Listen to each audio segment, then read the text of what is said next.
This is, if it, I gotta be, like, I'm a little nervous right now. Yeah, yeah. It's okay, it's been a while. It has been a while. I'm a little rusty.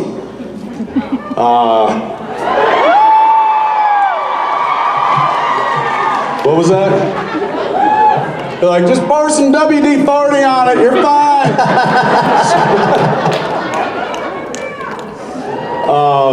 Yeah, this is great. Well, thank you guys for being here and for dancing a little with us and coming Saturday. So I know I was supposed to do tomorrow, usually Sunday, but I don't know. They just keep working me. It's good. It's not a bad thing. All right, I'm gonna get out of your hair because it's awkward. All right. Go do your thing. Anyway, be good to him, Denver. Rob Benedict, ladies and gentlemen.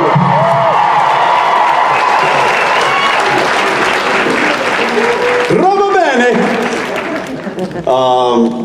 Yes, this feels really good. It's been since who was there in Vegas at the last one? Okay. Yeah, and then it all hit the fan. And how long ago was that? That was March. 19 months? 19 months, over a year and a half. I mean, that's just enough time to watch the whole series of Supernatural. He's like, I did that, thank you. Didn't even know who you were 20 months ago.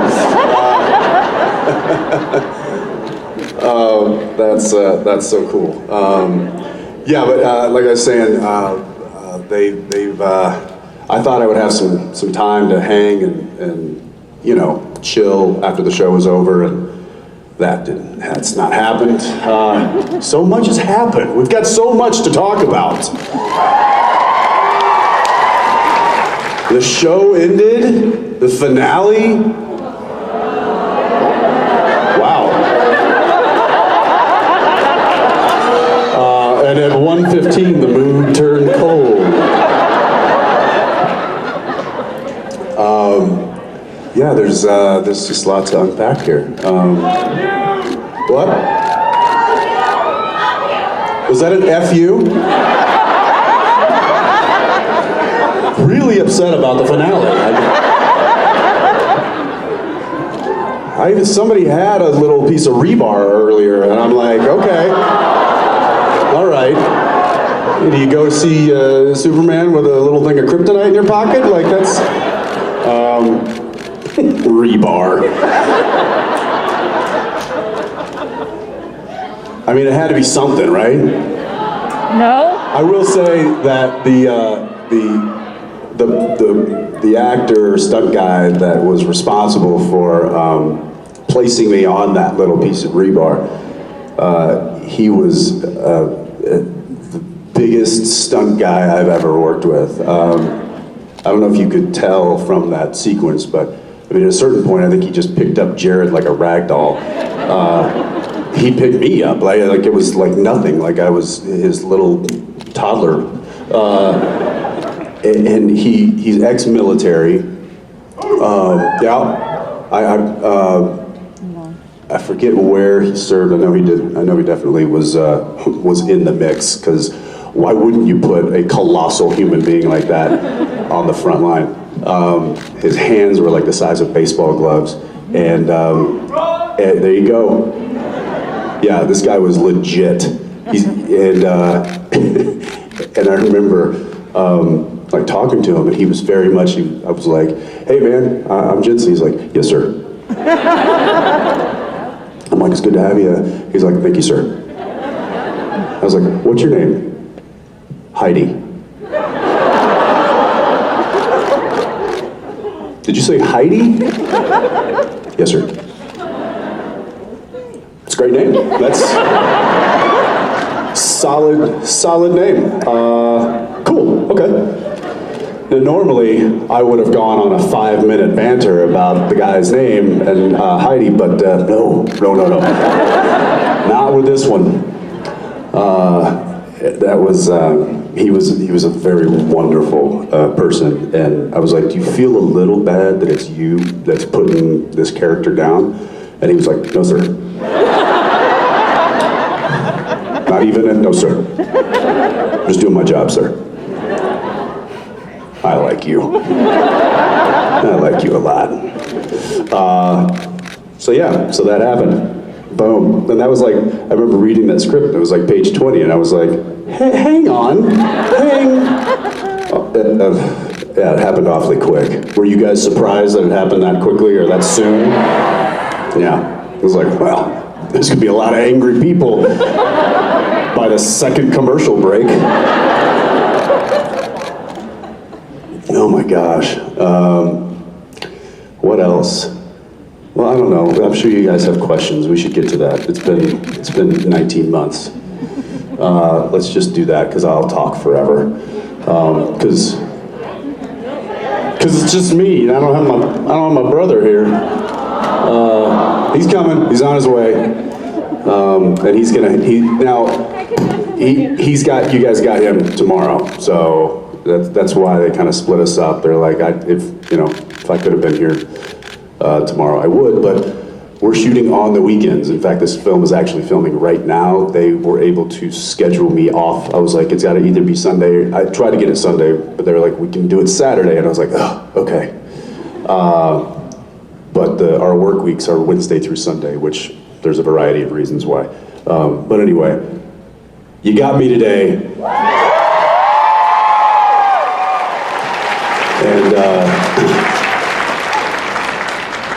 And then you'll have to, put up with the big guy tomorrow. So, let's start over here. Hi.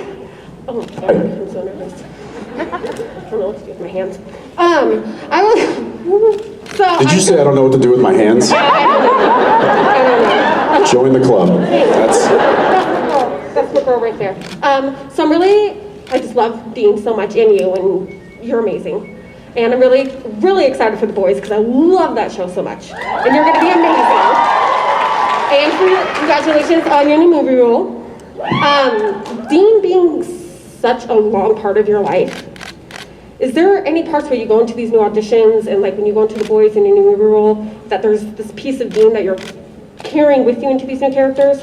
Or do you kind of like, oh God, Dean, I gotta let you go. Gotta let you go, man. Look, yes, you're right. Dean was and is and will continue to be a massive part of my life, and there was a lot that I identified with Dean, and so it's probably going to be difficult to completely shed any other character of Dean. I think you'll probably see nuances and little things in there, but that's just me, and that's what I brought to Dean. So I will say that it was difficult not to do the Dean voice. And it was a couple of notes that came down from Kripke. He was like, okay, man, you're doing a great job. Just be careful you don't slip into Dean. Like, I can't help it, man. It's 15 years of my life. So it's interesting. I had to kind of find another voice for Soldier Boy, and it kind of turned into like, I don't know, it's almost like a radio voice. It's like, I'm Soldier Boy.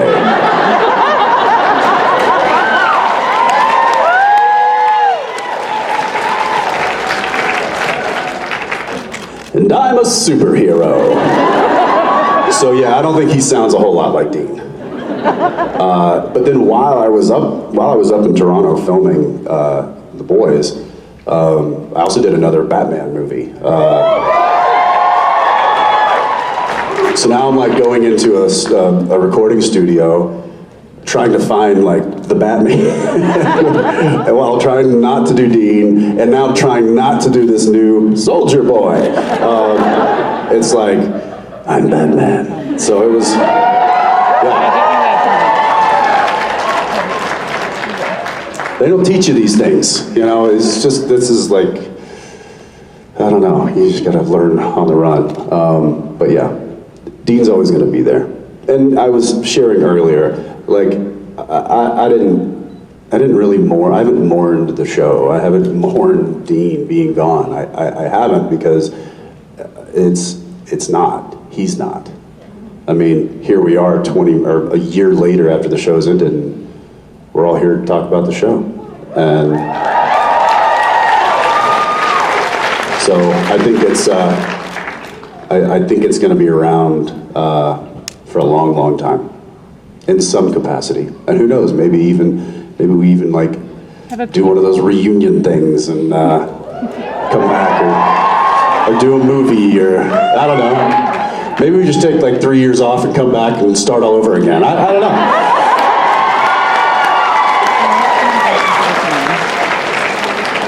Yeah. Anyway, thank you.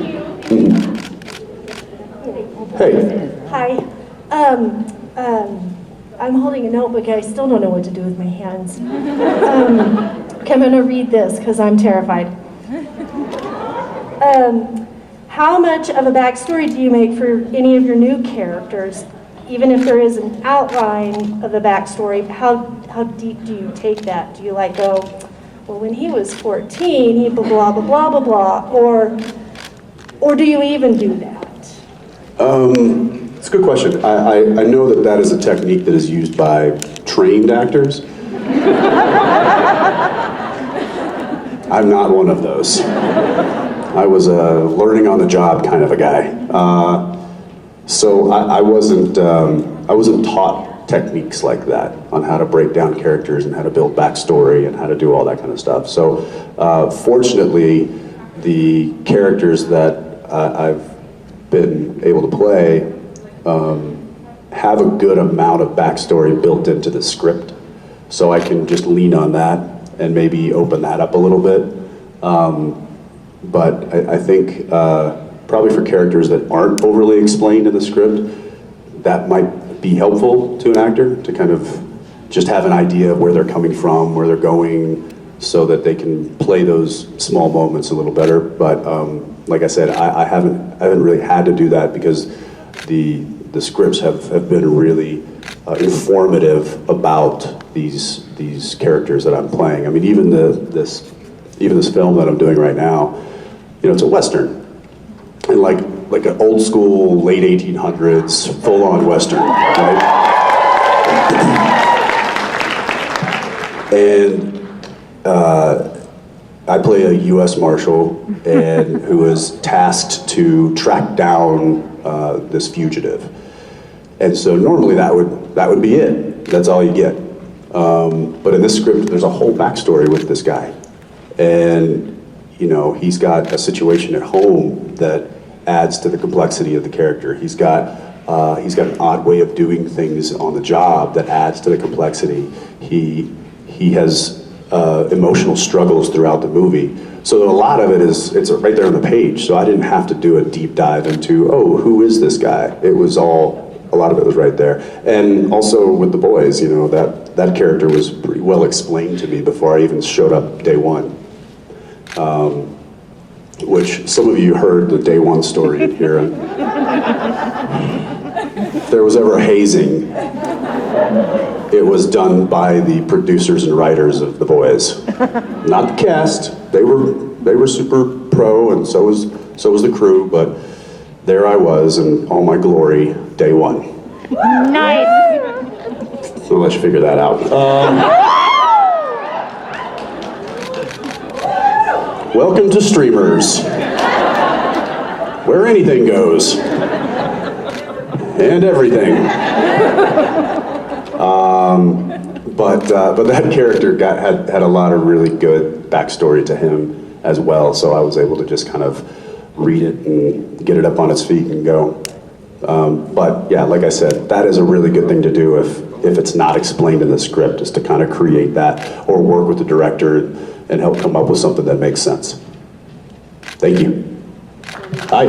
Hello, my name is Amy Engelbrecht, and I actually just got into Supernatural over the pandemic, and I don't know, that's all I did, and you kind of kept me sane.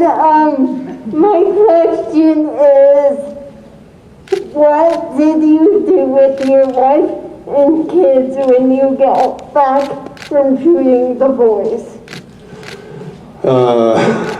What did I do with my wife and kids when I got back? Well, some of you may know I was because of the COVID protocol in Canada, which is where the boys was shot in Toronto, not Vancouver. So now I got another great Canadian city under my belt. But because anybody coming into the country was required to quarantine for 14 days, I couldn't go home. And you know, I'd have 5 to 10 days off at a time, and I'd just be sitting in, you know, a rental place, and the city was closed too. The restaurants were closed, the bars were closed, the gyms were closed, the coffee shops, everything was closed. There was nothing to do anyway.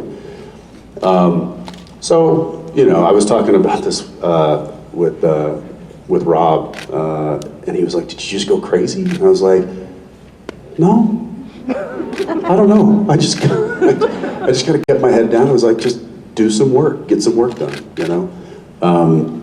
But what that did is that it prohibited me from seeing my family for, it was 4 months.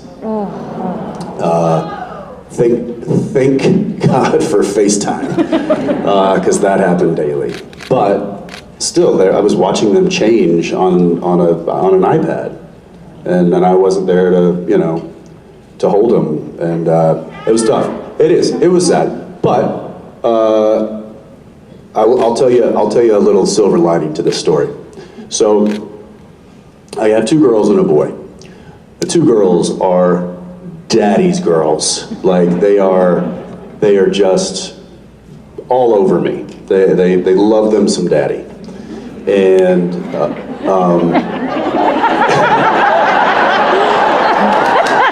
easy now. Really? These are my kids. You know, JJ is 8. She's in 3rd grade now. Arrow's 4.5. She's going on 5. She's going on 15. She's going to be the death of me for sure. But there's a really good communication. And with Zeppelin, he is a mama's boy. And even if he like falls and like cracks his head on something, and I'm right there, and I'm like, "Oh my gosh, you know, Zeppy okay?" And he just like straight to mom, like doesn't need dad yet. And I'm like, "That's cool. I respect that." I was gone for 4 months. I came back home. He never left my side. He had to sit next to me at dinner.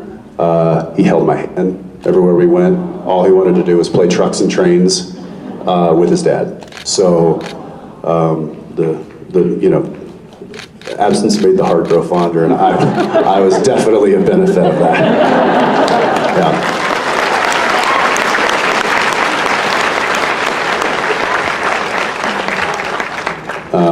So that was that's what we did. Is I just hunkered down and just buried myself in children for about 5 days, and then I had to go back to work for another like 4 weeks, and then I came home. Then I was done. So yeah. Hey. Hi. First of all, I'm wearing your dead man's robe. I'm so sorry. And I would like you to do a little dance for me. How about that? My question is, will you do a little dance for me?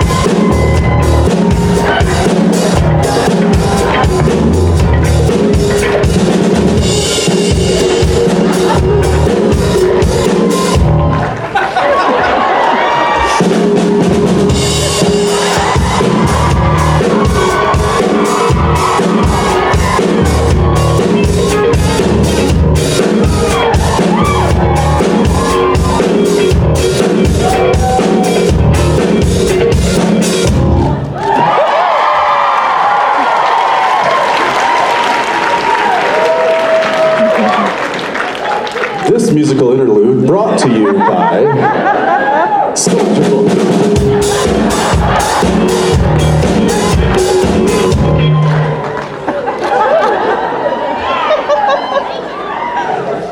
And that's how TikTok dances are born.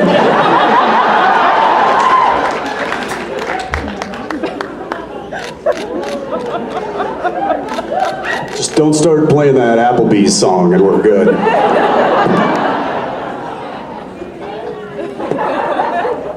Like half you were like, what? Applebee's song? Oh, you know what I'm talking about. Don't act like you don't know that song. Applebee's on a date night. No. I don't know it. It's just the one word I know. Don't start playing it.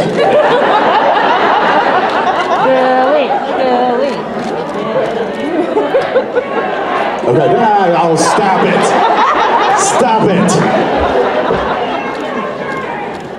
Yeah, we bougie like Applebee's on a date night. Got the Bourbon Street steak and the Oreo shake is some whipped cream on the top two stalls, one check. Girl, I bougie like Eddie in a styrofoam. Squeeze speaking in a duct tape all the way home. Keep my Alabama jam, I G my Dixie ladder like, hey, that's how we do, how we do. Then she like, ooh.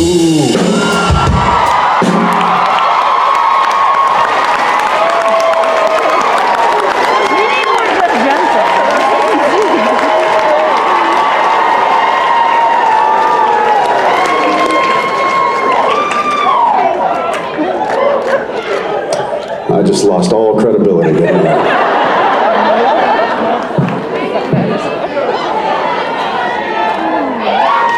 They play the song too much. It's in the coffee shops. It's in the grocery stores. It's in Walmart. Come on, guys, get your shit together.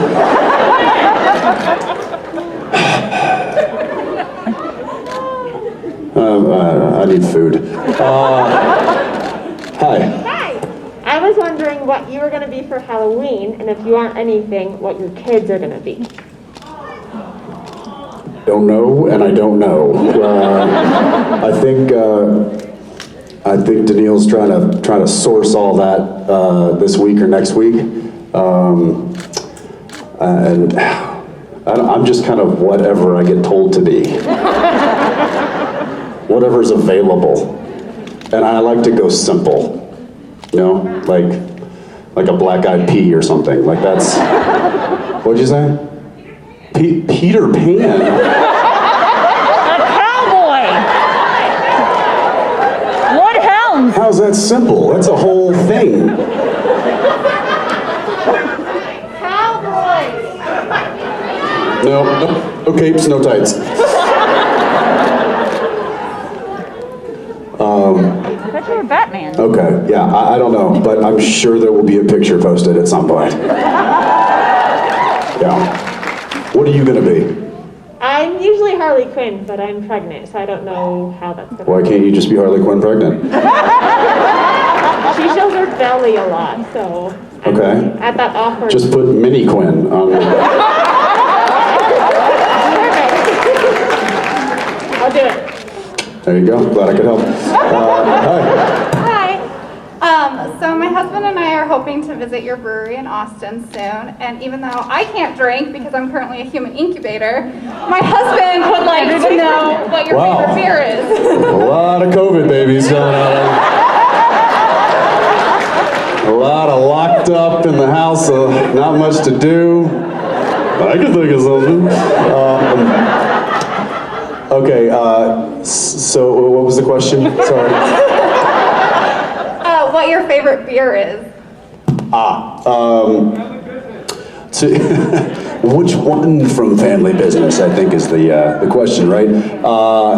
Well, to be honest, I haven't been back to Austin in a while because just shooting and traveling and stuff. So I know that our like fall lineup has just come out, and there's a few that I haven't even tried yet. So I'm excited to get back. I'll be back there in a couple weeks, and then and then I'll let you know what my favorite is there. But not having tried the new ones, I gotta go with the stout right now, with the Grackle, yeah. And don't drink that, because it's like 1,000,000% alcohol.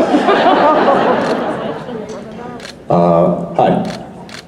I'm curious about the season finale of Supernatural. When COVID shut everything down, when or how soon did some of the rethinking process started from the original ending to what we got at the end and broadcast? Nothing changed for, I would say, the like 90% of the script. The only thing that was, unfortunately, that changed was the very, very end. When Dean finds Sam on the bridge, that was not in the script. The original, and man, I wish Jared was here. You can have him, ask him his version, but it was originally supposed to be a roadhouse. And we find Sam walking up this dusty road towards a roadhouse. And from the roadhouse out walks Dean. And they meet there in the kind of dusty parking lot. And he's like, you know, and then we have our conversation that we had on the bridge. But then at the end I say, come on in, there's some folks I want you to, come on in, there's some folks that have been waiting to see you. And we go in, and anybody that we could have gotten to fly up and be there that had from the past was going to be in this bar. And Kansas was going to be playing. They were signed up to be there in the bar as the house band.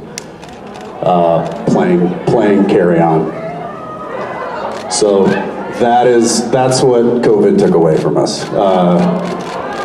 What? Film it now? The guy from Kansas is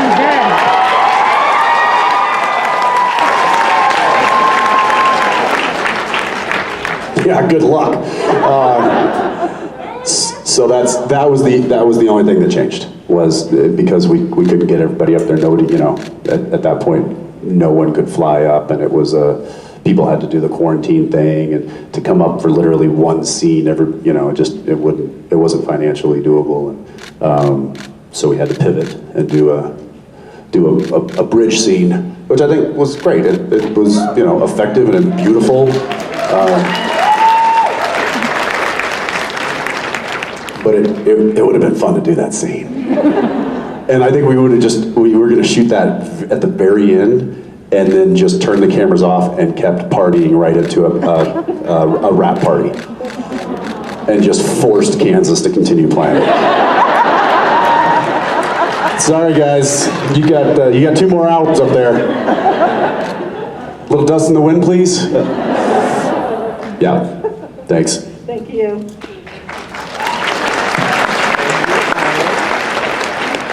Hi. Hi. Sorry.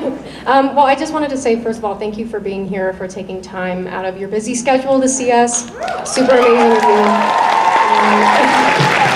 But my question's a little strange, but if I were to plug an aux cord into your brain, what song or quote or thought would play on the speaker? That's amazing. Applebee's. At first I was like, an aux cord?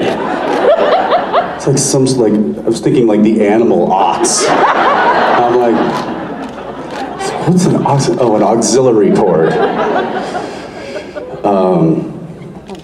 I know some of you are like, oh, is that what AUX stands for? Yeah, it's auxiliary, kids.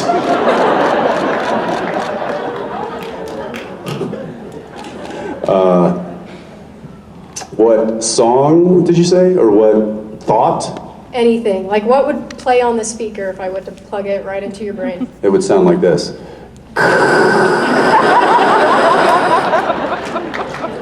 Just white noise. You see, you know, when the TV like goes to static, I used to call that the battle of the white and black ants. Look at it next time, you'll never look at it the same. It's like, oh my gosh, they're fighting. This is full-on war. It's true. That's what it looks like in here. I don't know, my son said something interesting to me the other day. The guy's 4, and he was like, Dad, music plays in my head all the time. And I was like, your name is Zeppelin. It's freaking better. And I'm like, immigrant song, ramble on, what are we talking, kid? No, but he said that. He was like, there's music that always plays in my head. And I was so curious. I didn't know what to ask him next. I was like, I mean, what song? He's like, a song I heard yesterday. What song is that? And he tries to hum it to me, and I'm like, I don't know, is that Paw Patrol? What is that? But I just thought that was cool. He said that it happens when he tries to go to sleep. That and he's like, I just call it up and the song plays. He's like, it's like a radio in my head. And I'm like, all right, we're gonna get you tested.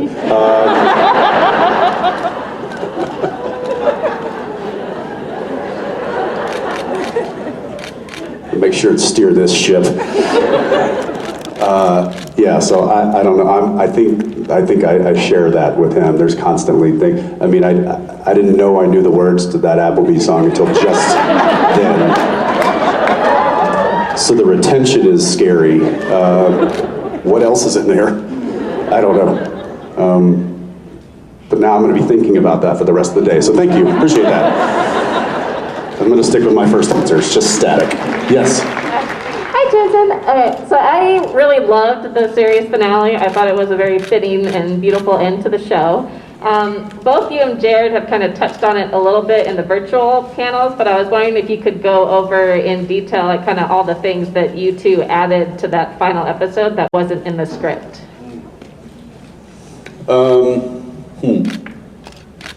I gotta remember now. It's been a year.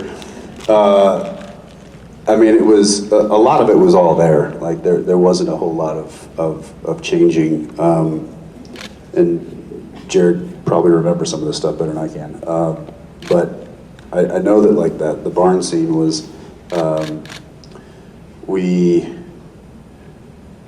we only did it a couple times because I was like, I can't do this more than a couple times. It would be an absolute wreck. I was saying earlier in the meet and greet, like some of the crew standing there, like actually had to turn around, or some of them had to leave the set, because a lot of these guys have been with us for over a decade. Like they know this show and love these characters as much as we do, and it was hard for them to watch it in person. And that's when I was like, we're doing something right. It's effective. But I'd have to watch that scene again to be like, oh, that line wasn't in there, or oh, we had switched that apart, or I think I doubled up on I need you to tell me it's okay. Because I think it was written once, and I thought that it needed to be said again, and like Dean needed to hear that. He had to have that before he went. So I thought that was a pretty big moment. But there's subtleties that happen that aren't even talked about. Sometimes they just happen in that moment. In fact, I was talking to Carl Urban, who plays Butcher on The Boys,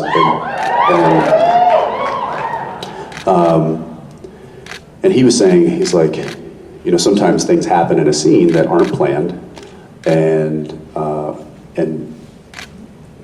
can happen when, and in doing a show that big, there's multiple monitors, because there's multiple cameras being filmed, but you only have one set of eyes with the director. So the director could be watching the wide shot, and over here, the close-up of Carl, he might do something that was just natural and happened.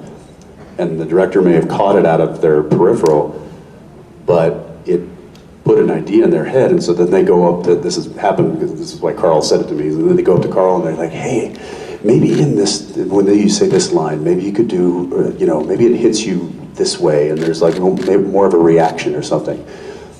And Carl is very savvy. He's like, yeah, no, I did that. And they're like, okay, well, maybe just do it again. He's like, why don't we watch playback? And go over, boom, playback, there it is. Director's like, oh, yeah, that's exactly what I wanted. He's like, I know. So then I come home, I'm like, dude, don't be like that, just do it again. He's like, this is why I fight not to do it. Because I didn't intend to do that, to have that moment. It just happened naturally. Now, I'm made aware of that moment. And now if I do it, it'll be artificial. And that's the take that the director will be looking for because they said it. So now they're looking for that moment, and that's usually the one that they print, and that's usually the one that they use in the cut, when it wasn't the organic one. And I'm like, all right, genius, okay. All right, where'd you learn that?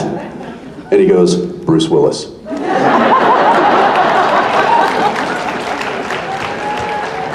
All right, fancy pants. As I'm like writing that down. He was a lot of fun. But yeah, I'm sorry, I kind of went off track there. There wasn't a whole lot that needed to be switched around in that script. That script was thought about for a long time and heavily debated over and worked on very intensely, probably more than any other script in the series, except maybe the pilot. Because it was such an important one to get right. So.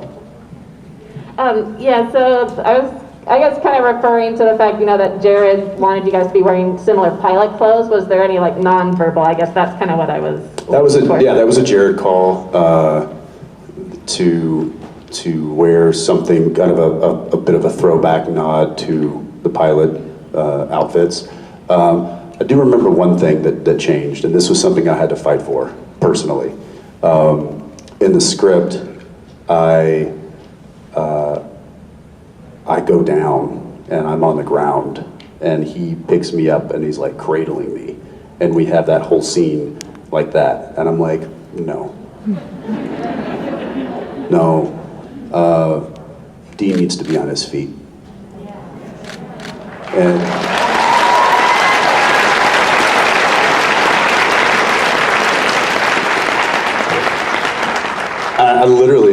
I came to Bob and I was like, Bob, I don't want to do the scene like lying on my back with being cradled by my brother. I don't feel like that's strong enough.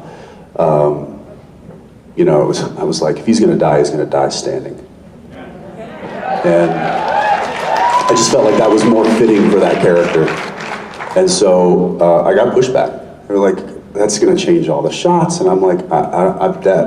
I'm really dead serious about this. Like, I got to be on my feet for this. And I think just from an image standpoint, having the two of us standing facing each other, I think it was more powerful. And in all of Bob's wisdom, and I mean, he's I consider him a dear friend and mentor. He came up and he was like, good call. So that was one big thing that I fought for that changed.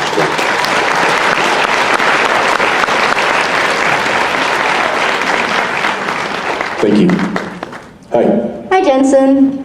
So we all know Dean is the meat man, and Dean also loves his pies. But which one does he like better, fruit pies or meat pies?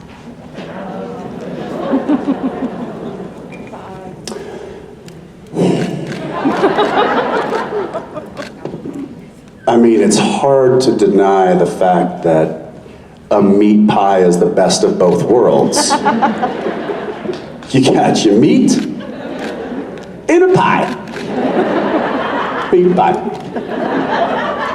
And the good thing is like, that's kind of like a meal, right? But what comes after a meal? Pie. Pie. Set them up. Meat pie, fruit pie. Done. I'm out.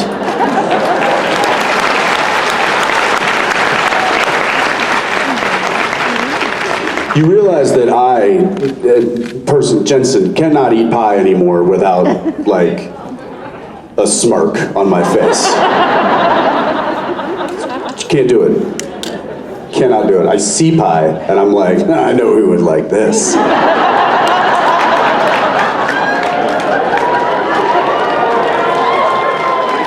He single-handedly changed my relationship with pie. Forever. So, yay. Hi.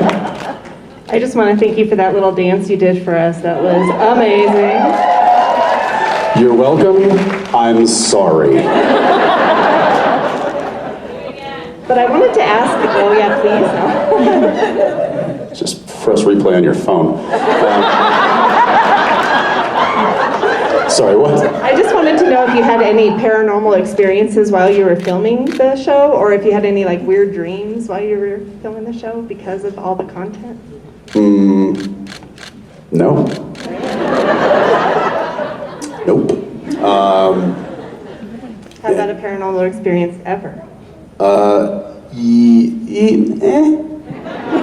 Certainly not one since I started playing Dean Winchester, and I've said this before, and I'll say it again. I think that if the paranormal and the supernatural does live in our world and exist with us unseen, that a person who played a hunter of them for 15 years is probably not their target demographic. No, I know that, the people that play doctors on TV aren't going to go into the surgery room, but I'd at least know that I was in some knowledgeable hands if they were the only doctor on the plane, because they have actual nurse and technicians showing them exactly what to do and how to do it and what to say and how to say it and why you say it. So they're getting medical training on the job. I've been trained in ghost warfare for 15 years.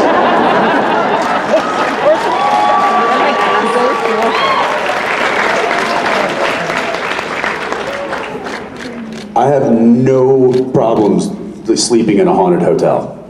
Really? Which I think I am right now. Not kidding, in Santa Fe. They're like, this hotel is haunted. And I'm like, yeah, they don't mess with me. Thank you. I'm good. Hi. Hi. First of all, I love you. Very, very much so. Love you too. You have helped get so much stuff through the last year. My question for you was, with radio company, I've got the album, I've got all kinds of stuff. Are you looking at possibly doing some covers?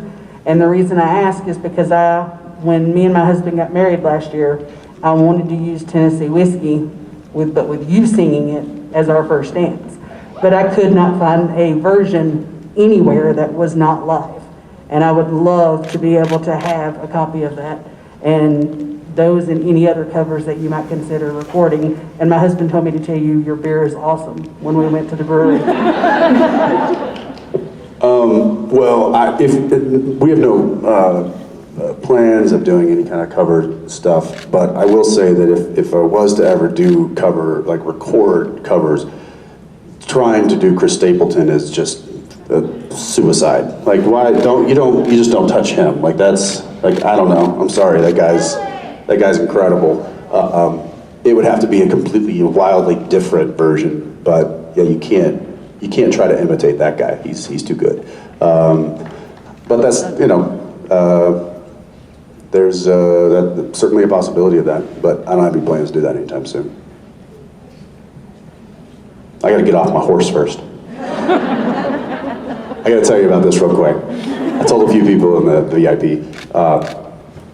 So for the Western, all the actors go to the ranch to pick out our horse, right? So they also want to see what your riding level is. Some of us have some experience, others did not. So they put everybody on this one horse, Cowboy. Cowboy's just like, he's an old he's an old trail horse, so they just, get on, and you're like, okay, all right. And then they're like, okay, you feel pretty good? I'm like, yeah, Cowboy, he's a little slow. He's, he's like, yeah, he's old. No, he's like the kid's horse. I'm like, I'm ready for an upgrade. So then I get on Texas. I'm like, oh, I like the sound of that. All right. So I get on Texas and start running around and doing some tricks, and I'm like, yeah. And they're like, okay, you feeling pretty good. I'm like, yeah. He's like, we're gonna put you on something a little better. It's like, okay, great. I'm like, here's Kevin.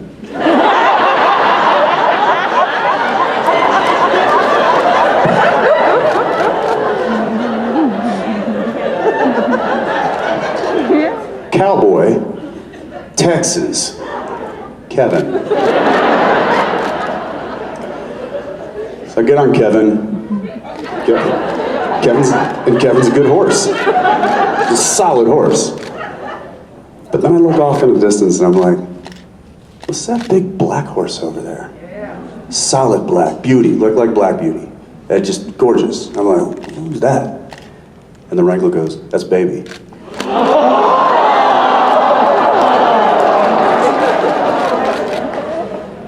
Sorry, Kevin.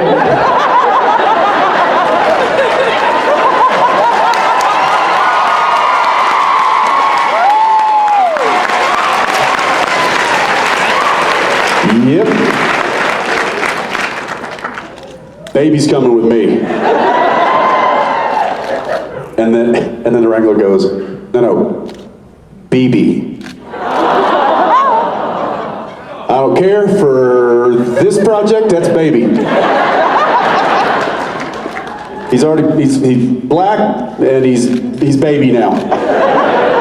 Will he respond to Baby? I don't know, probably, it's close enough. Well, that's what I'm calling him.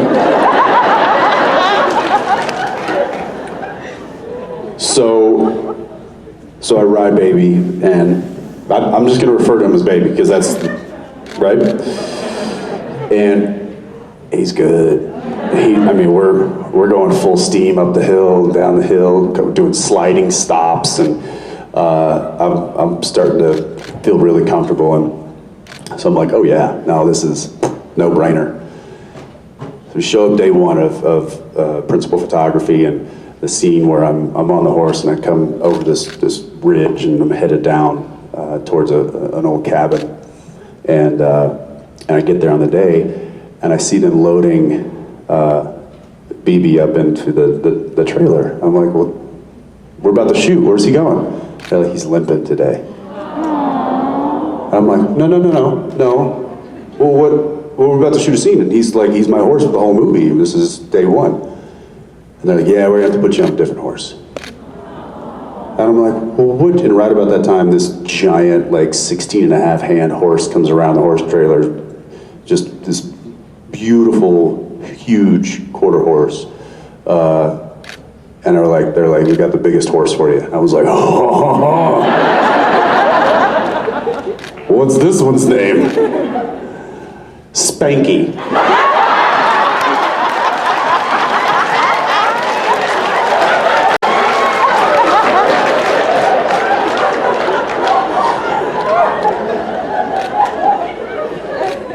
I'm like, okay, as long as it wasn't Sam, then it would have been...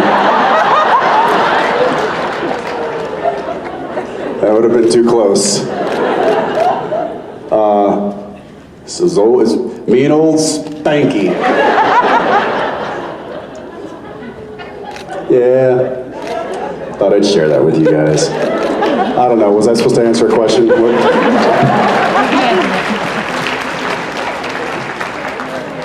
Kevin. Hi. Hi.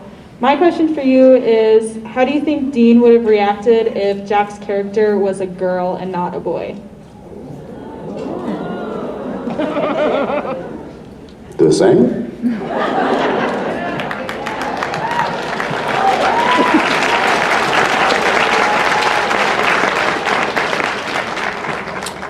Do we even know what Jack identifies as?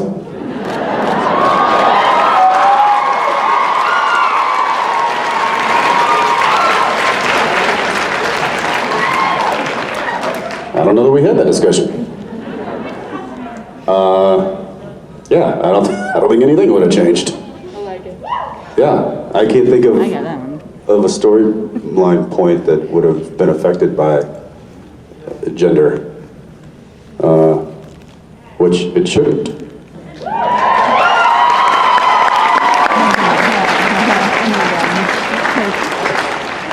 I mean, Dean might have had some extra glances at him had he been a her.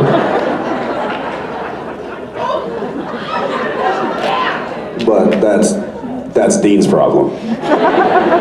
So, there you go. Thank you. Good question. Hi. Hi, Jensen. I just need to tell you that I absolutely love you. So much so that I have your name tattooed on me. Oh, okay. Just had to tell you that. This is like some Nexium stuff here. It's like Brit, too soon? Too soon. Okay.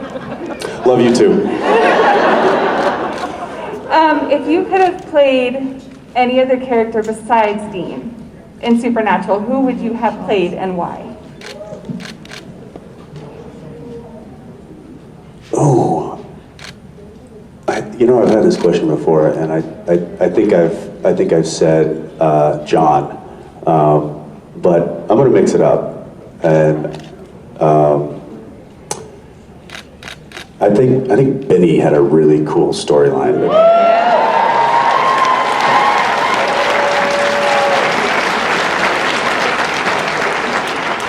And I think he was also just a real pivotal character in like the development of Dean, not just being so black and white.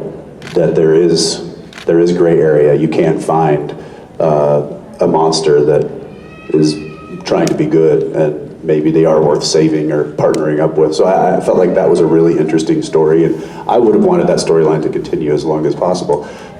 It's one of the reasons why I called Ty and had him come in and be in that beginning sequence of Atomic Monsters, the episode I directed. He wasn't in the script at all. I just thought that would be, I don't know, I was just like, what if? And Ty happened to be available, and he's like, yeah, man, he was filming something. He flew to Vancouver, did one day on the set, and then flew back to, I think he was shooting in Calgary. So I was very thankful that he did that, because I think that aside from Dean and Sam and Cass, I think that there was a brotherly relationship there that I felt never really got explored enough. So, yeah, Benny.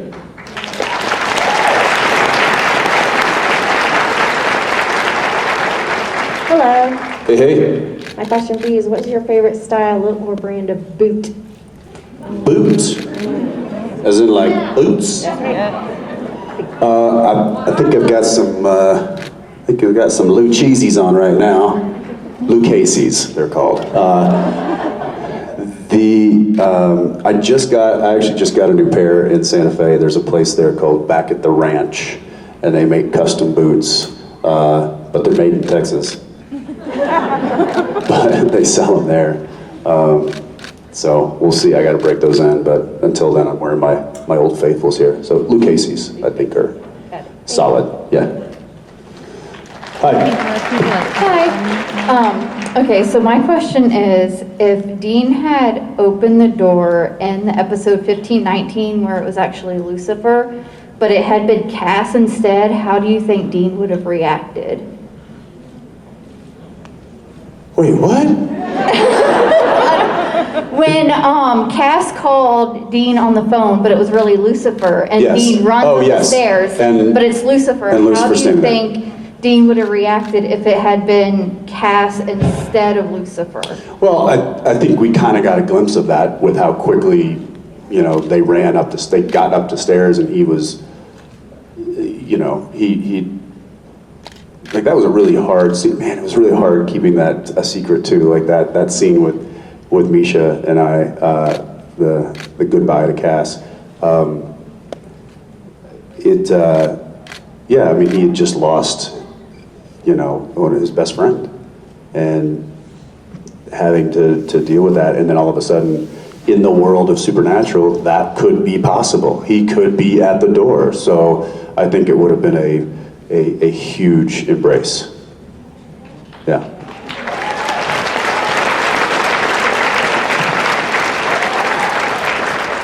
Hey.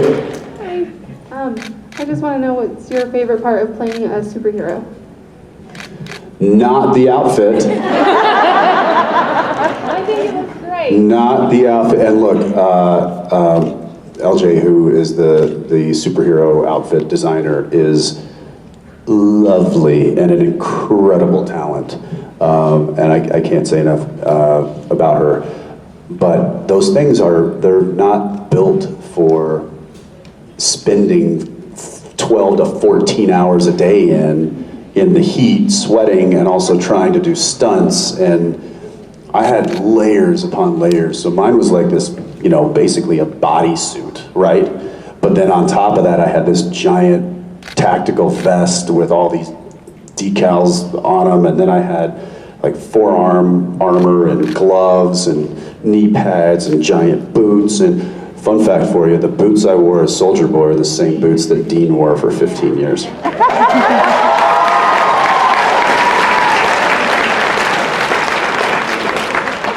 They sent over like about 5 or 6 different pair, because this was during COVID, so I couldn't go for a costume. They sent stuff to my house, and I literally Zoomed them and tried stuff on. But there was like 6 different sets of boots, and I saw the Carolinas there, and I was like, well, I can tell you which ones work. And so she was like, great, love it. So we did that. I had there's like a scarf, and I'm like I'm doing all these fittings, and I'm having to actually, for the actual fitting, I had to fly to LA 6 times, because each time they have to try on the progress of what they're building, and they have to make adjustments as they continue building those outfits. So 6 different trips to LA for this. And then, what? Yeah, it is insane. And during COVID. But once it got done, this was when the show was supposed to start.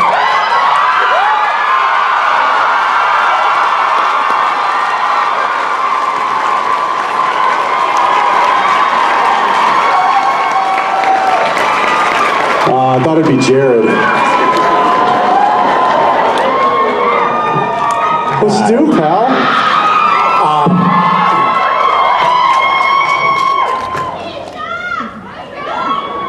I was just backstage. Have you come to tell me to speed it up here, kid? I just wanted to make a comment on your commentary here. I was just backstage, and you were like, "Yeah, man, this superhero costume that I have to wear. They keep flying me in and out of Los Angeles to get it perfect so that my pecs are properly displayed." And I just wanted to let you know that that's not everyone's experience.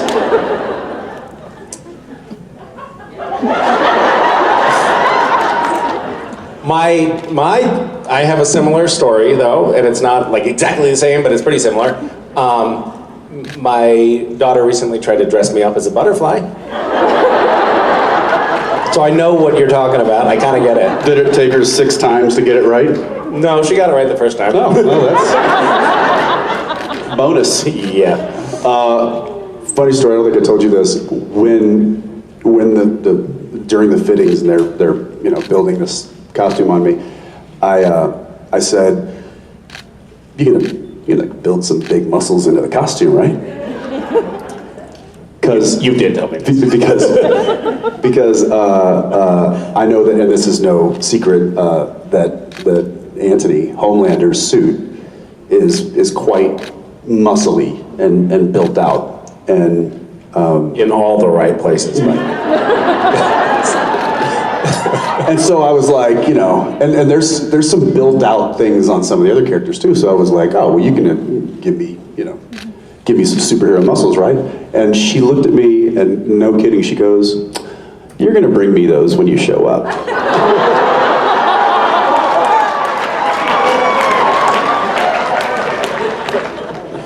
And that's when I called my doctor and said, steroids. Where are we with that? No. No, in all seriousness, you took that as like a personal challenge. Like months and months ago, and you're like, oh, she's calling me a skinny wimp? Yeah. I'm gonna learn I will learn to do a push-up. Yeah. And I took that very seriously, and I also was like, it's basically lockdown, it's COVID, there's nothing, like I have no excuses not to train hard for this. So this is not everyone's experience of the pandemic also. Jensen and I hugged each other last night, and I was like, Jesus, what the fuck is this? And Jensen was like, oh, it's so soft.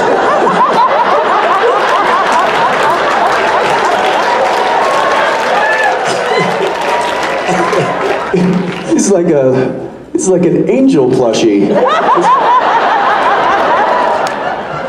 I shouldn't have come out here.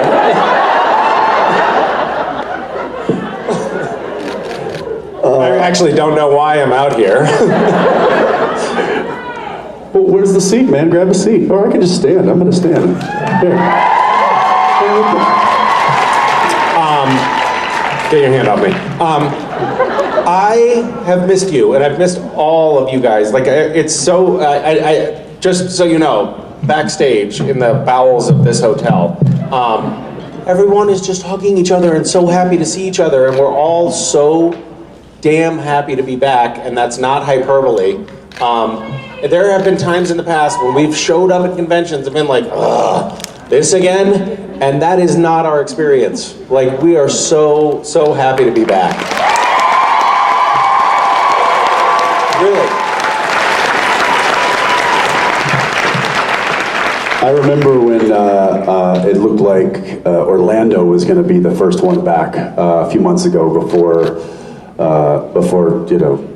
numbers went crazy and stuff happened, and we were all messaging each other, going, "Oh my gosh, what are we going to do? This is going to be so great!" And then that got pushed. So this has been a highly anticipated thing, and we have certainly been chomping at the bit to get back and to see all of you and to share this energy.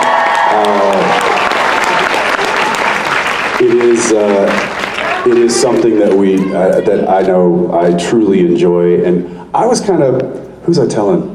I was kind of looking forward to the show being done and then being able to do these, like really kind of lean into these and like settle in, and maybe without having like, oh, I got a 6 a.m. call on Monday morning, I got to get back to, I got to knock this out, I got to learn my lines, there's just a lot of stuff. So I was really looking forward to like just being able to lean into this and like hang out with you guys and talk about the show and talk about the finale and what's happening, and then COVID happened and took it all away from us. So anyway, I know it's not totally gone, which is why we're got these protocols, which thank you guys for putting up with. It's real quick, the reason that we're doing this is A, first, health and safety, but B, honestly, Jared comes here and gets it, doesn't get sick, but just has it, and then goes back Monday and tests, boom, that entire show is shutting down. And same with me on the movie. If I go back tomorrow and somehow, some way, I brought it, even though I'm maybe not sick, because I'm thrice vaxxed.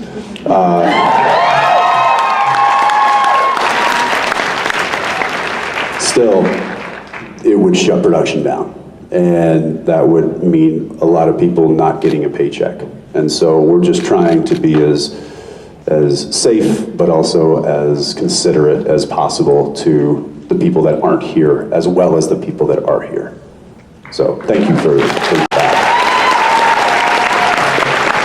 Well said. This is interesting.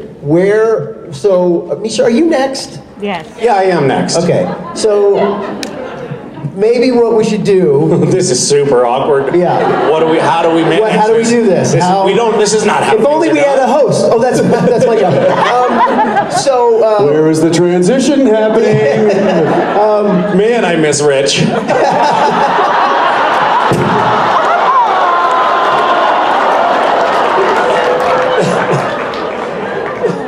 It's the first time I've ever seen you spike a mic. And you broke it. Thank you. This is what's happening now. That's going to be a goodbye to Jensen Ackles. And then, so you're going to come back later with Jared, right? All right, so we're saying goodbye for now to Mr. Jensen Ackles.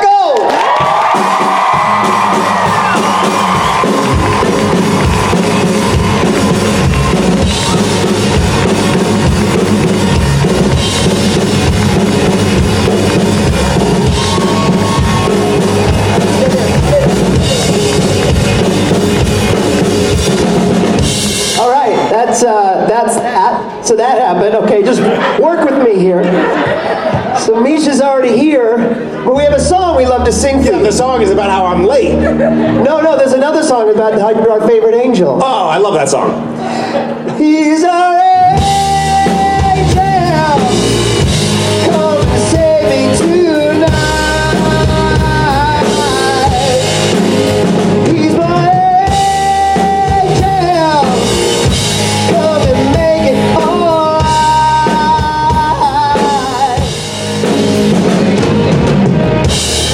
So I want to do this officially, Denver. Please give a warm welcome to Mr. Misha Collins.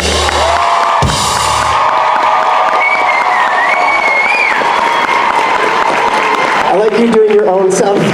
I'm whistling for myself. Yeah. Because it needs a whistle. That applause needed a whistle. So don't be discouraged by the people storming for the exits. It's nothing against you. Where are they going? They've been doing it to me all day, so I don't know. Somebody more important is doing it's interesting being up here with Jensen. It's like, wow, there's a lot of people in here. I know. And then it changes radically very quickly. No, I had to introduce myself to the people that finally took their seat for his talk, and there they go. All right, I'm going to leave you to it. Misha, Denver. Hi, Denver. Bye, Robbie.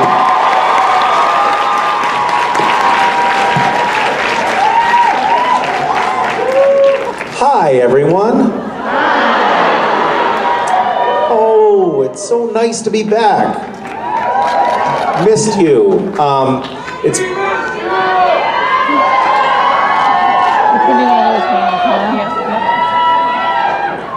did some photos earlier today, and there's this plexiglass wall, and there was so many people that I was like, oh, it's so nice to see you, I want to hug you, and I kept stubbing my fingers against because I don't learn.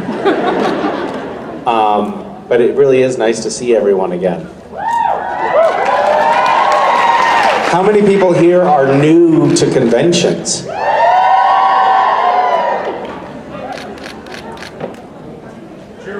What? Oh my, that's shocking to me. There were so many hands that just went up. I thought that these were all the old guard. Well, welcome new people. You have unwittingly joined a cult, just so you know. Well, we can talk about it later, but we'll need you to renounce all of your relationships with your friends and family. This is your new family.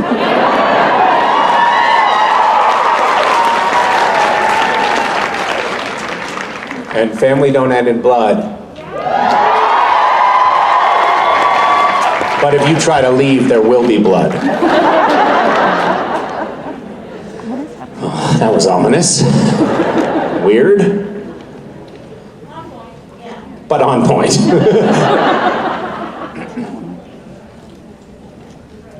I just want to take everyone's temperature. How's everyone doing? How are you?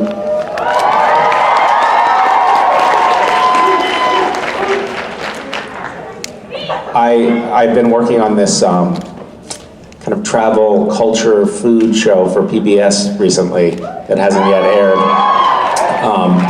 But we're traveling around the country, seeing different places. And I was just in Detroit yesterday. And Detroit has all of these vacant lots and demolished houses and demolished buildings and boarded up storefronts.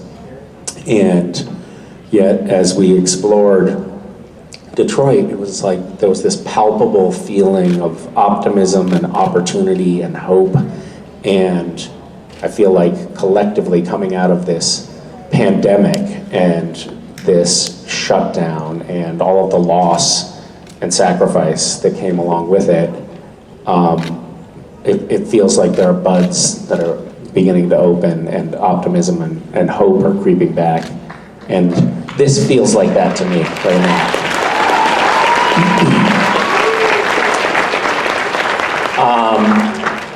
Would anyone like to help me by asking me a question?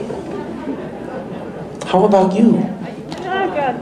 I didn't think I'd get chosen, so. Well, you were at the front of the line. Yeah, I didn't think I'd be there. It would have been weird if I had asked someone 5 people behind you. Like, you'd be like, what the fuck? I was here first. This is kind of cliche, but I'm a veterinarian, and so I saw... That is cliche.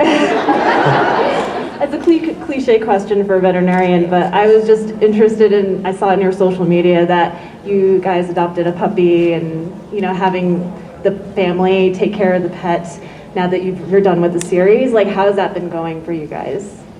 Well, here's the thing. Kids love animals. I don't know if you know this about them. Yeah. And they are like, yes, I can't wait to have an animal. I will do everything to take care of it. And that doesn't always accurately predict how things unfold. So first we got a gecko, a leopard gecko, and it's very cute and very hungry and never watered. It's alive because we gave it to another family. So anyway, the kids are huge fans of Hazel, our dog, and they do nothing to support Hazel's life at all. Typical. Yeah.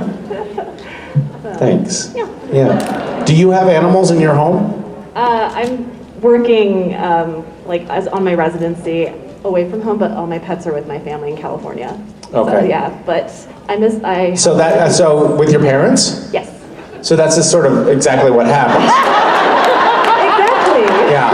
Oh yeah, I'll take care of these animals, and then you fuck off to school and yeah. Thanks. Hi. Hello. Sorry, I'm kind of shaking right now. I'm very excited. It's okay. You know what's interesting? With your hat on and your mask on, you look like you're ready to rob a bank. This is a little weird. Yeah. Okay. What's your question? So my question is, one of my favorite parts of your character was when you were possessed by Lucifer. So I was wondering what your initial reaction was when you learned about that. When I learned that I had Lucifer inside me? Yes. And you were gonna have to betray someone not like Cass.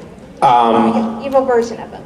Well, I was excited. I was a little nervous. Mark Pellegrino had previously played Lucifer on the show. The problem with Mark, and why sometimes it felt like he didn't quite fit in on the show, love him, but why he didn't really fit in on the show is he's a talented actor. And so his version of Lucifer was really good. Like, he was just dripping with all kinds of sinister emotion. And I was like, ooh, these are big shoes to fill. How am I gonna follow this act? So he was in Vancouver on the morning that I had my first day of shooting as Lucifer, and I called him the night before, and I was like, hey, do you mind if I just swing by your apartment on the way to work? And it felt like I was cheating on homework. I was like, can you just tell me how to do this? And so I went to his little Airbnb and worked with him and his wife on how to make me into a Lucifer in his template. And it was so fun. I really liked doing that. People ask me all the time, what was your favorite version of Castiel to play? And there's a right answer, which is like, just regular Cass. Like, I just love him so much, but that's a lie. The Lucifer character was really, it was the most fun to play. Mark gave me this direction. He said, every time I'm in a scene with someone, as Lucifer, I think about the other character and I think, I either want to have sex with them or I want to kill them. And I'm trying to figure it out, which one I'm gonna do. And that was super helpful. And also something that I've carried forward into my regular life.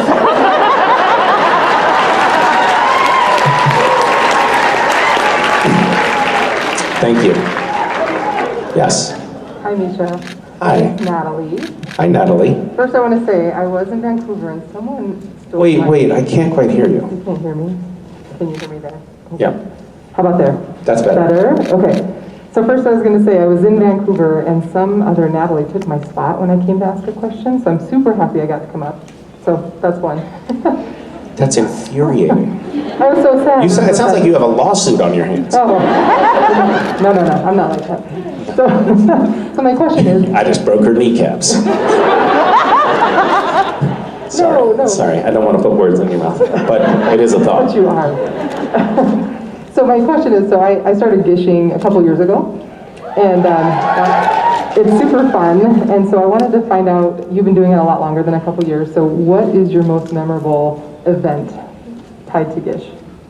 For those of you who don't know, Gish is the greatest international scavenger hunt, and it's a weird little game that I started more than a decade ago and seems to keep going. People participate in over 100 countries. My favorite things were, I don't know. There was many things that I really loved. The very first image that came, the first scavenger hunt that I did, I remember Vicky was, my wife was pregnant with West, and she was very pregnant, and I did this little scavenger hunt from our little apartment in Vancouver, and I remember being at my computer, and the first submissions came in, and at that time there was only 300 participants, and they were emailing me their submissions. The first one I opened was, the item was like, cover yourself completely in cotton candy with only your face exposed, but your face has to be covered in lipstick. You know, and there was this poor kid who made the submission, and it was him just standing in his poorly lit bedroom in front of the closet with like melting, he was maybe 14 years old, and in the Philippines, and it was all melting to his body, and there was this like humiliating face of lipstick all over his face. And I saw it, and I was like, this is what I was meant to do. It just made me so happy.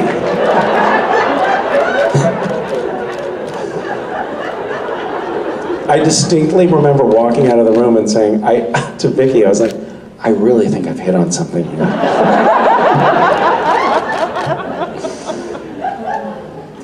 And other things like that. Having Emily Dickinson, the texts of Emily Dickinson poems projected onto the hulls of naval warships was a really arresting. It's funny that I use that term, it was not intentional. A couple people were arrested doing that. But it was just like such a kind of powerful image. I really loved that. I loved it when NASA told us to stop bothering on their official Twitter feed. It said, "We appreciate your Gishers doing your scavenger hunt, but our astronauts have real work to do. Please leave them alone." That was pretty satisfying. The next year I wrote an item that said, last year NASA told us to leave their astronauts alone. I know that they've been kicking themselves all year for that rash decision. Get Gish written in space. And lo and behold, a week later, NASA tweets, they gave up. And they tweet like they officially named a mountain on Mars Gishwez and posted it on their social media. It was pretty awesome. And then, so in a moment of seriousness, the thing that is most meaningful is that every Gish, we band together everyone's resources and figure out some one thing that we can all collectively do that will make a profound impact in either a person's life or a community's situation. And we've done some amazing things doing that, really just kind of amazing. We bought 60 square miles of forest land in Nepal and set it aside permanently. We, have found housing and medical attention and schooling for Syrian refugees that were living in Lebanon. And we run a dance school, and we have farmers in Africa who have permanent farmland because of this weird little game that we do. So that feels really satisfying. Hi. Hello. I really enjoyed Bridgewater, but your character was so frustrating. And I was just wondering, was he frustrating to you? Did you feel that way playing him? And I was also wondering if there's anything you can tell us about season 2. Season 2 is coming, I can tell you that. And I did find my character frustrating. I was like, come on, an owl?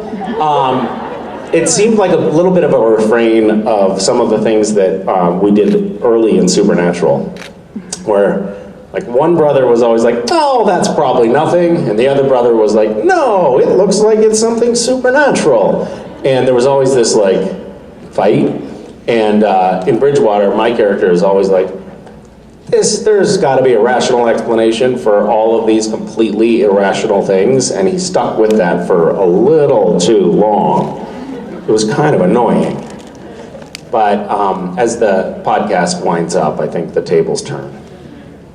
Not to spoil it for anyone who hasn't heard it yet, but I did spoil it. Thank you. Hi. Hi, Misha. So speaking of Gishwiz, you and Rob did an item together, and it was to do something that you've always wanted to do but have never done. So I went skydiving.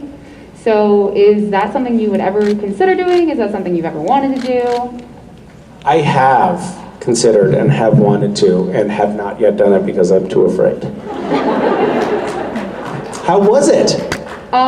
It was scary. He didn't. No shit. I expected him to actually jump, but he kind of just fell out, and it was just they put your head up so you can't pass out. Really? Yeah, so they put your head on their shoulder so you can't look down, and then Wait, so what do you mean? So I did tandem, I didn't go by myself. I think that's how it always happens when you go for the first time. I hope so, because I wouldn't want to do it by myself. Okay.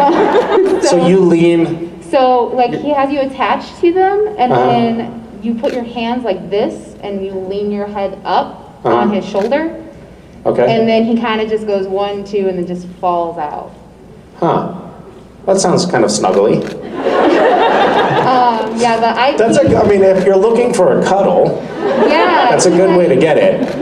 You have to jump out of a plane, fall out of a plane to do it, but. Yeah, he was when we were going up there, he was don't worry, people that pass out are just people that are drunk or haven't eaten anything. I was like, Well, I haven't Well, done I anything, happen and to I'm have. hungover, so thank you. Okay, so, but it worked out and you did not pass out. I did not, no. Yeah. it So worked. you can be hungover and very And jump out of hungry an and airplane, jump out yeah, of an it's airplane. fine. Great. Mhm. Well, that's for all the kids out there. Thank you. Thank you. Hi. Hi. My question is, where do you think Castiel's new favorite place is in heaven?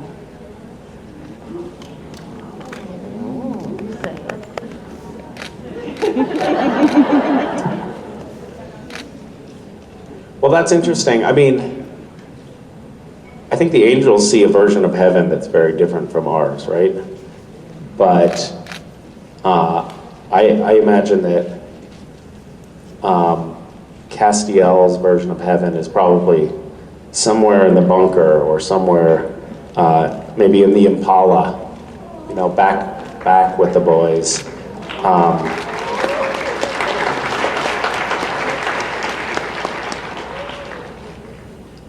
Yeah, it's kind of sad to think about Cass off there in heaven doing the work he's doing, but kind of alone. That's how I see him. With Jack, but Jack is also now like this weird God thing or whatever, so he's the absent father again. I think that Cass is, I'm not supposed to talk about this. This is not canon. This is just my take on things.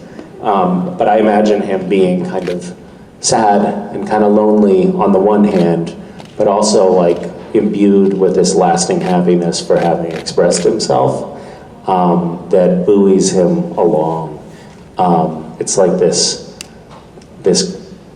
quiet, simmering contentment that he carries with him. That's how I imagine Castiel. But there's a melancholy to it as well, I think. I know that's quite abstract and not what you were looking for at all, but there you go. Hi. Hello. So I didn't actually have a question. I just put my name in to ask a question for a friend, but she's in that line over there. So what are the chances? Who knew, right? What are we gonna do then? So I am a fan of Cass because she got me into watching the show, of course. And since I don't have a question, I'm just gonna ask you to say, "Hey, ass butt."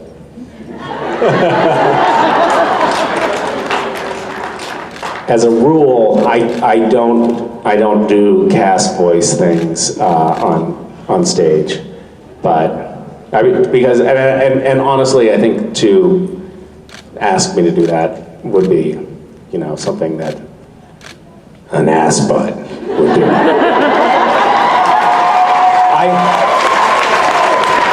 I've had a couple of times when I've gone into Cass voice in the last few months, and it's been like,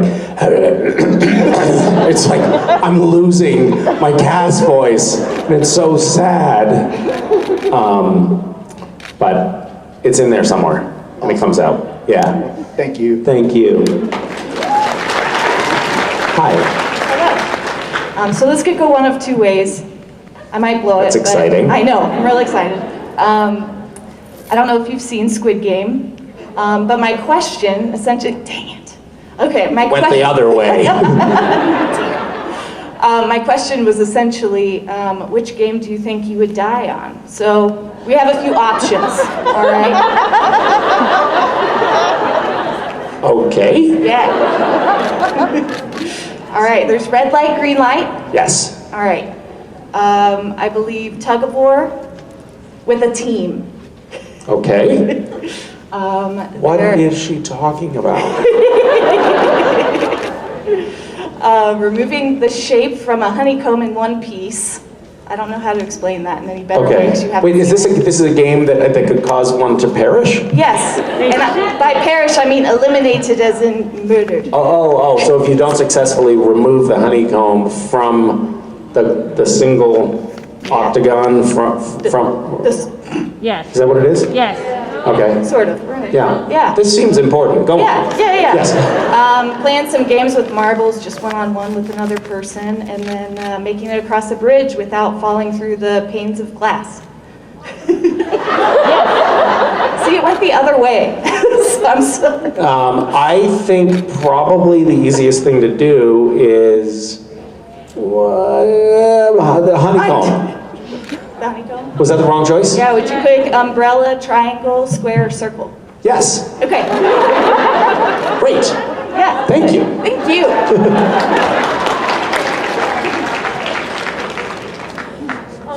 Hi, I'm Zoe. It's nice to meet you. Hi, Zoe. Before I ask my question, my mom has told me to tell you that she loves you. Oh, well, that's very nice. She said she likes the whimsy you bring to the world, so there you go. Oh, well, that's nice. Hopefully my mom doesn't kill me for saying that in front of so many people. Sorry. My question was, what relationships do you wish you could have explored more as Castiel? I think the relationship between Castiel and God could have been explored more. I would have loved to have seen that flushed out, like that father-son relationship. I think there are whole other series that could explore the relationship between Cass and Dean, and I maybe most pined for more opportunity to explore the Cass-Claire relationship. There you go. Hi. Hi, Misha. I thought my wife would have the opportunity here. I was surprised when I was picked, so sorry, honey, I love you. My question to you is... You probably could have just given her your spot. Would they let her? No. Okay. Of course they would. I would.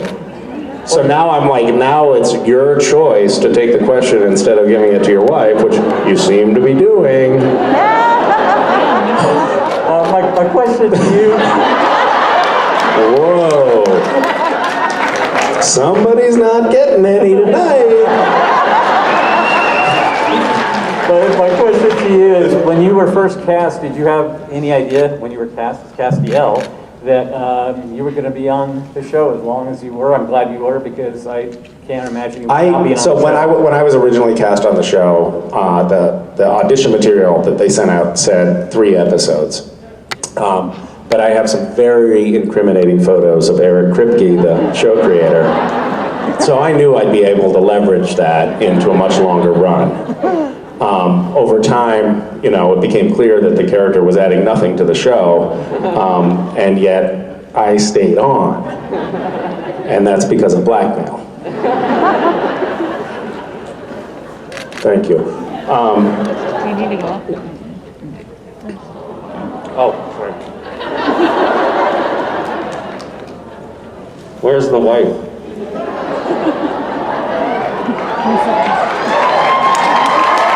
Hi. How are you?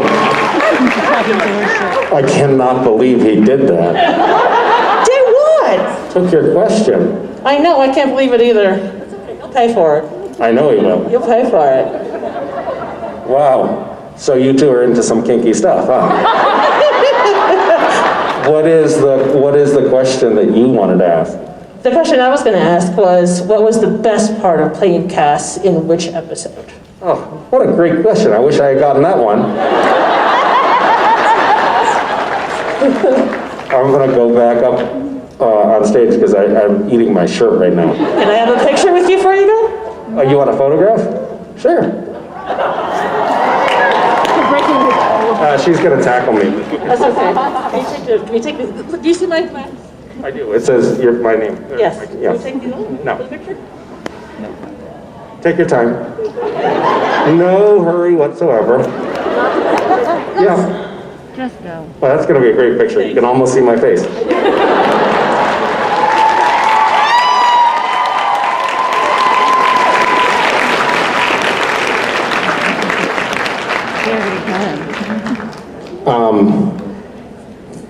What was my favorite scene?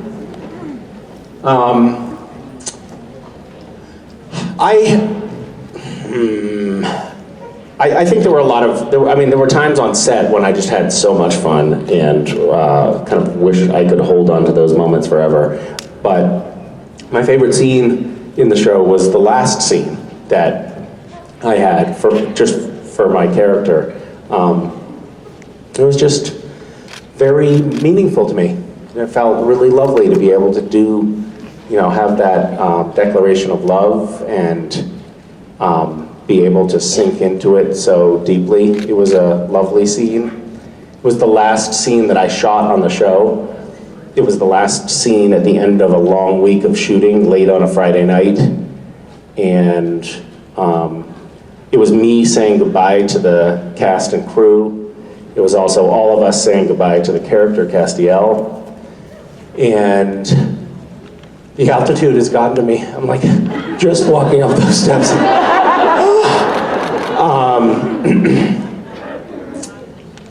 And it was such a, Supernatural, I was sort of joking about Mark Pellegrino being a serious actor.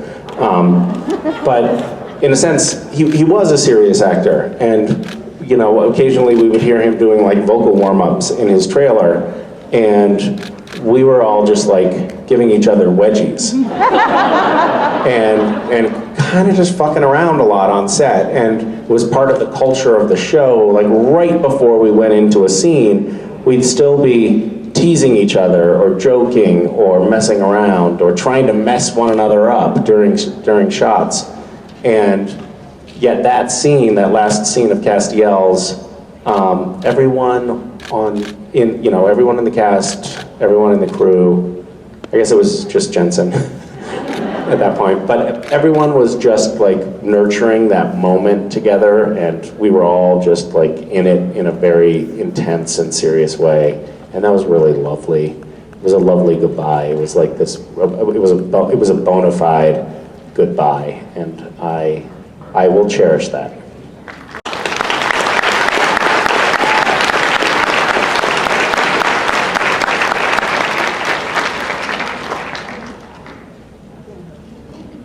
I don't know who's your turn. Hi. Hi. My name's Hunter, and I'm gonna hop on the bandwagon and say something before I ask my question. Okay. I'd just really like to thank you for being such a great ally to the LGBT community.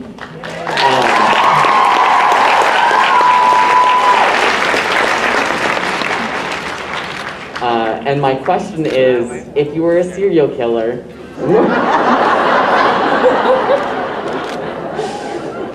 what song would you leave playing at your crime scenes? That's very interesting.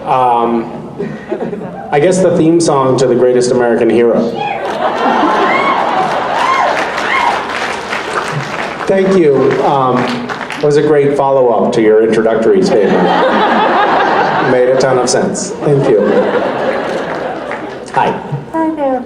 Oh goodness. So this is going to be a really depressing question, so I'm sorry.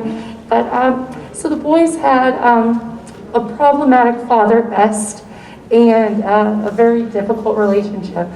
And sorry, I wrote it down. But they managed to find peace between love and hate after his death. What advice would Cass give to them or to someone who had a father like that after losing them this year? I'm just so sorry for your loss, and I don't know what Cass would say.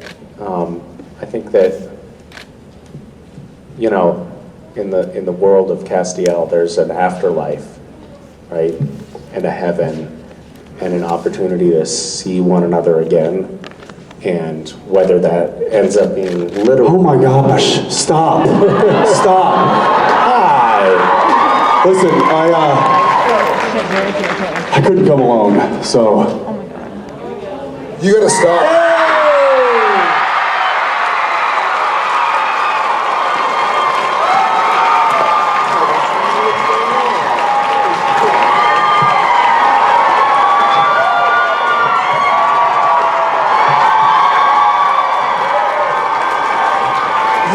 You talk a lot, man. You talk a lot. I know. And How long have you been stuck in the wings over here? We got a lot of text messages like, hey, Misha won't stop. We have a photo op to go to. So we have to steal him from you guys because we're going to take some photos. Is that all right? Jared Padalecki, ladies and gentlemen.